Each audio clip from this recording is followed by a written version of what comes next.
masa pandemi, tidak sedikit perusahaan yang tidak mampu beradaptasi dengan kondisi saat ini. Akibatnya, banyak karyawan yang mengalami pemutusan hubungan kerja. Tapi, PHK bukan akhir segalanya.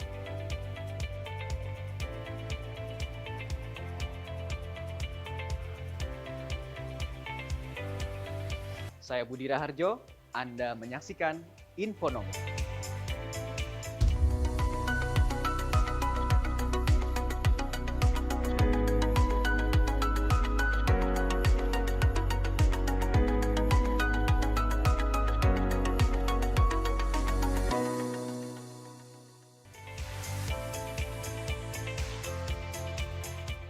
Turut prihatin ya bro, semoga apa yang terjadi pada dirimu dan keluarga saat ini itu bisa lebih baiklah ke depannya dan membuka rezeki yang lebih besar lagi buat kalian. Tetap semangat ya, keep in touch, bye-bye.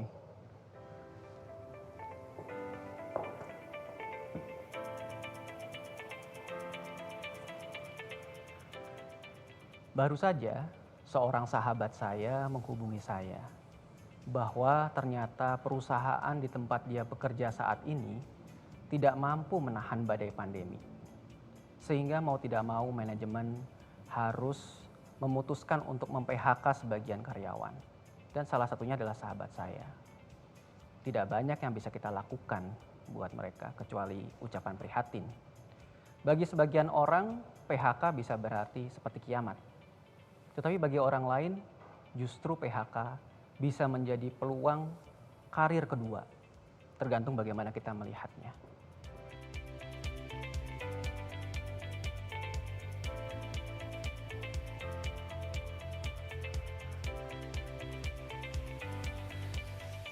Memang sih, waktu pas kita menghadapi PHK ini ada rasa marah dalam diri kita. Ada rasa kecewa, sudah sekian lama kita berusaha di perusahaan ini, mengabdikan seluruh kehidupan kita, bahkan kita tidak punya waktu untuk memulai usaha kita sendiri, tiba-tiba kita harus di PHK. PHK bisa terjadi kapan saja, baik di saat sedang krisis, atau ternyata perusahaan kalah teknologi, atau ada kompetitor lain yang menguasai market. Mungkin saja itu terjadi, dan itu adalah sebuah kenyataan. Apa yang bisa kita lakukan? Yang pertama bisa kita lakukan adalah kita mau tidak mau harus menerima situasi ini. Sadar bahwa perusahaan kita boleh tutup, tapi kehidupan kita tidak. Ada listrik yang harus dibayar, ada anak yang harus dibiayain, ada sekolah yang harus dibayar juga, dan berbagai keperluan kita. Maka kita harus tahu bagaimana caranya kita menghadapi situasi ini. Bahkan kalau kita salah menghadapinya, bukan tidak mungkin kita justru makin stres dengan situasi ini. Jadi bagaimana? Salah satu hal yang kita perlu lakukan di saat ini adalah kita menyadari bahwa ini memang sudah benar-benar terjadi pada kita. Menerima, ini adalah kenyataan. Di saat kita sudah mulai belajar menerima, maka kemudian kita tahu dan lebih jernih berpikir. Di saat kita mulai jernih berpikir, apa yang harus kita lakukan? Pertama, kita mulai melakukan evaluasi keuangan kita. Bisa kok, bisa. Kita bisa cari bagaimana cara kita melakukan cek keuangan kita. Kita check up keuangan berbagai aset yang saat ini kita miliki. Mungkin ada rumah, kendaraan, tabungan, deposito, dan lain sebagainya. Kita kumpulkan, kita cari aset real kita, investasi, dan lain sebagainya. Dan yang paling penting adalah kita menggali diri kita, potensi diri kita. Dan juga network kita, atau teman-teman kita, lingkungan kita. Siapa tahu itu adalah aset yang bisa berguna untuk menghadapi setelah masa PHK. Yang berikutnya adalah kita melihat bagaimana pesangon itu kita terima. Ya. Saat pesangon itu kita terima, kemudian pasti ada jumlah alokasi yang harus kita tempatkan. Cara kita membagi uang pesangon itu akan menentukan bagaimana ke depan kita menghadapi situasi PHK ini. Atur biaya hidup. Jadi jangan begitu sudah PHK, kemudian hidup masih sama seperti sebelumnya. Hidup berubah, sehingga kita pun juga harus berubah. Gaya hidup mau tidak mau harus kita turunkan dulu. Menjadi realistis. Begitu dapat uang pesangon harus bisa menjaga sepanjang-panjangnya kehidupan kita. Kemudian atur rencana. Kalau ada utang yang sekarang membebani dan itu tidak penting, sebaiknya kita hentikan.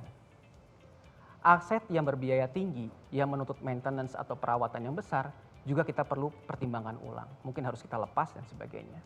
Hitung uang pesangon yang akan diterima. Kalkulasi, pertimbangkan segala aspek, kumpulkan jadi satu, konsolidasikan. Setelah itu kita bisa menyusun langkah demi langkah bagaimana kita akan menghadapi situasi ini. Nah, ini adalah beberapa pesan WhatsApp dari teman-teman saya yang mereka sekarang dalam situasi yang sama. Ada berbagai pesangon yang mereka terima, ada yang besar, ada yang kecil. Pertanyaan mereka adalah pasti bagaimana agar uang pesangon itu bisa bertahan selama-lamanya. Mungkin nggak sih? Sebenarnya kita bisa kalkulasi sederhananya. Jika kita punya suatu uang pesangon, misalnya adalah 3 kali pengeluaran kita, maka berarti kehidupan kita akan bisa di-cover selama 3 bulan berikutnya. Begitu pula juga kalau kita ternyata punya uang pesangon 6 kalinya, maka berarti adalah 6 bulan berikutnya. Nah, bagaimana caranya kita memperpanjang? Kalau kita turunkan biaya hidup kita menjadi 50%, setengahnya dengan sedikit mengencangkan ikat pinggang, maka bukan nggak mungkin bahwa kemudian uang pesangon itu bisa bertahan 2 kali lipat lebih panjang. Tetapi pasti akan habis kan? Betul tidak? Jadi sepanjang-panjangnya uang pesangon, kita tetap harus memikirkan bagaimana mencari pengganti penghasilan berikutnya. Maka kita harus melakukan alokasi uang pesangon kita. Yaitu adalah untuk apa saja? Minimalkan biaya hidup. Yang kedua, gunakan pesangon untuk modal belajar, untuk changing karir, mengganti karir kita. Kalau ternyata karir kita saat ini terdampak sangat signifikan dengan adanya pandemi ini, maka kita mau tidak mau harus banting setir kan? Banting setir ke sektor-sektor yang lebih menguntungkan atau ada peluang di sana. Kemudian juga kita bisa gunakan untuk sebagian untuk memulai bisnis atau modal usaha. Kombinasikan dengan aset yang lain jika ternyata tidak memadai.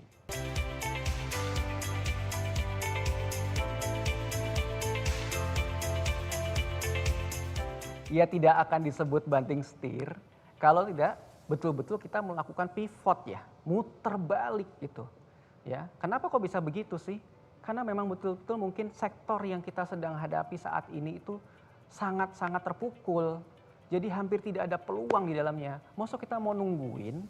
Kita kan orang yang diberikan oleh Tuhan akal dan juga adalah energi dan kesehatan. Kita gunakan akal pikiran kita, tenaga kita untuk mencari peluang-peluang baru. Banyak loh orang-orang yang saat ini ternyata begitu mereka mendapatkan krisis tahun 98. Ya, kemudian akhirnya mereka memulai usaha dan sekarang ternyata usahanya tumbuh berkembang di luar dari bahkan ekspektasi mereka. Siapa tahu saat ini usaha yang sedang Anda rintis, meskipun sekarang masih dalam taraf belajar atau mungkin sedang baru taraf bibit, tetapi ternyata kedepannya bisa menjadi sumber penghasilan bahkan membuka peluang-peluang kerja bagi orang lain. Di dalam setiap krisis selalu ada kesempatan.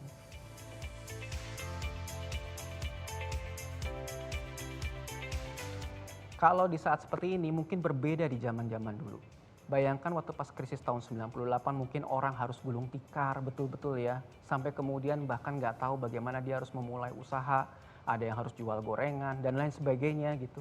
Tetapi di saat ini dengan adanya era teknologi sangat memungkinkan kita untuk melakukan perubahan drastis dalam kehidupan kita. Teman-teman bisa mulai dengan era digital ini membuka peluang baru, toko baru dengan era digital. Bisa menjangkau pasar baik dalam negeri maupun luar negeri. Dalam kota maupun luar kota, satu pulau ke pulau yang lainnya. Sangat-sangat memungkinkan. Tinggal kita mau apa tidak melaksanakannya.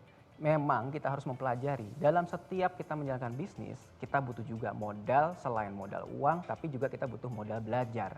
Bagaimana cara menjalankan bisnisnya, bagaimana memasarkannya secara digital terutama saat ini. Tetapi akses itu sekarang banyak sekali di mana-mana dan banyak mentor-mentor. Bahkan juga ada tempat-tempat yang disediakan untuk memberikan bimbingan buat kita pengusaha-pengusaha pemula. Orang selalu berpikir mempertahankan bisnis di saat awal itu adalah perlu modal finansial yang kuat. Apakah ada hal yang lebih penting dari modal finansial? Modal finansial adalah salah satu faktor, tetapi modal semata tidak menjamin kelanggengan suatu bisnis. Dituntut juga bagi kita pemilik usaha untuk bisa beradaptasi dengan situasi dari waktu ke waktu, termasuk juga pemilihan strateginya. Apakah kita di saat bisnis ini kita akan melakukan proses defensif ataupun juga kita melakukan diversifikasi produk dari satu produk kemudian kita merambah ke produk yang lain, atau bahkan tadi banting setir, ternyata ada bisnis kita yang harus kita tutup. Banyak loh rekan-rekan seprofesi lain yang terutama di bisnis misalnya event, yaitu mereka sangat terpengaruh. Ada juga yang misalnya mereka di bisnis rias, pengantin, itu pun juga sekarang sangat-sangat terpengaruh. Tetapi mereka mengandalkan kemampuan mereka, hobi mereka untuk menciptakan peluang baru, mencari cara supaya mereka bisa bertahan hidup. Manusia diberikan kemampuan untuk bertahan hidup dan fleksibilitas. Kita gunakan modal itu.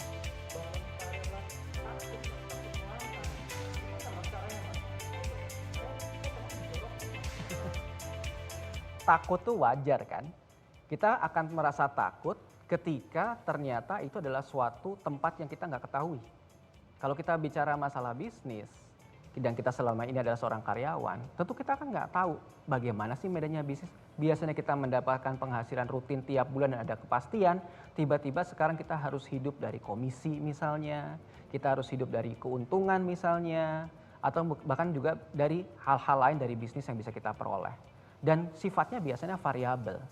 Nah, apa sih yang bisa kita kontrol biasanya kalau kita mulai usaha? Itu adalah aktivitas kita. Kapan kita bisa mulai bekerja? Kapan kita bisa mulai melakukan usaha kita? Apa yang harus kita tawarkan? Kepada siapa? Itu memang ada sedikit perbedaan. Wajar kalau mengalami ketakutan. Hanya orang yang tidak punya emosi yang nggak takut. Tapi kita kan semua adalah makhluk yang memang punya emosi. Tetapi takutan itu bukan berarti harus kita biarkan, tapi harus kita atasi. Jangan biarkan ketakutan menghalangi kita untuk melakukan bisnis yang akhirnya akan kita gunakan buat membayar cicilan, ya, membayar listrik, sekolah anak dan sebagainya. Ingat, siapa lagi yang bisa membantu kita kecuali diri kita sendiri.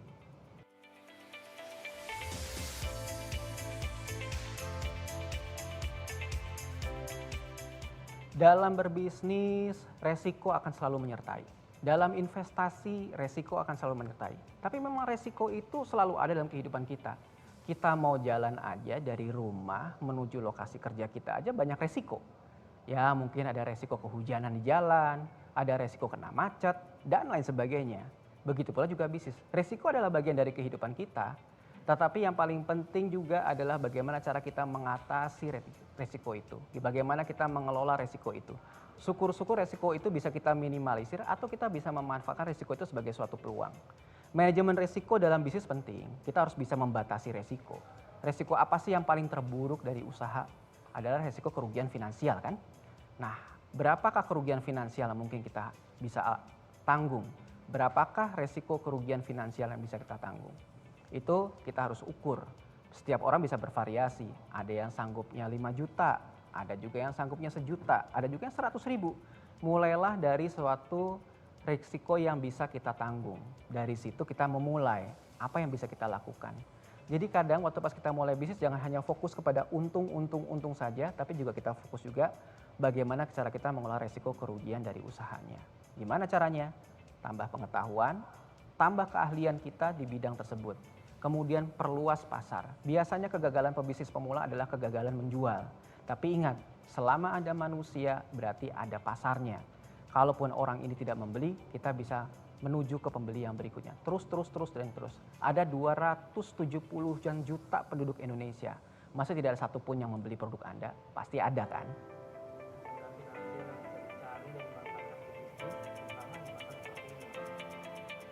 Nah, ini sebenarnya ya, kita nggak bisa lagi memulai bisnis dengan kerangka pikiran kita di masa yang lalu. Hari gini, bisnis itu sekarang udah banyak kemudahan. Pebisnis di masa sekarang dimudahkan dengan banyak informasi yang tersebar luas dan merata di internet. Mau bikin apa aja ada, tinggal googling. YouTube juga ada, mentor-mentor pun juga ada di berbagai informasi atau di internet. Ada banyak program juga yang disediakan oleh pemerintah, paket modal ya, ataupun juga swasta seperti misalnya contohnya crowdfunding yang memberikan akses buat kita juga untuk memulai usaha terutama dari sektor permodalan. Tidak hanya memberikan manfaat finansial, tapi juga memberikan pendampingan kepada para pelaku usaha terutama di masa pandemi. Pemerintah juga punya program pemulihan ekonomi nasional yang fokus untuk pembiayaan UMKM yang disalurkan oleh Kementerian UMKM, yaitu adalah bantuan produktif usaha mikro. Ataupun kita juga bisa minta pinjaman melalui program kredit usaha rakyat yang biasanya disalurkan melalui bank. Tapi yang paling penting dari itu semua, modal sudah ada ya, kemudian juga cara juga ada. Kita juga harus punya suatu rencana bisnis yang realistis meskipun hanya sifatnya sederhana. Nah, bantuan permodalan, informasi dan lain sebagainya ini harusnya bisa kita manfaatkan untuk orang yang baru saja memulai bisnis dengan sebaik-baiknya. Sekali lagi, PHK bukan berarti kiamat. Semoga jika antara kita ada yang menghadapi PHK, bisa membuka peluang dan rezeki yang lebih besar lagi. Kuncinya adalah kelola pesangon dengan baik, cari informasi sebanyak-banyaknya, dan manfaatkan fasilitas-fasilitas yang ada, baik dari pemerintah maupun dari pihak-pihak lain. Saya Budi Raharjo, mari kita rencanakan keuangan kita dengan bijak.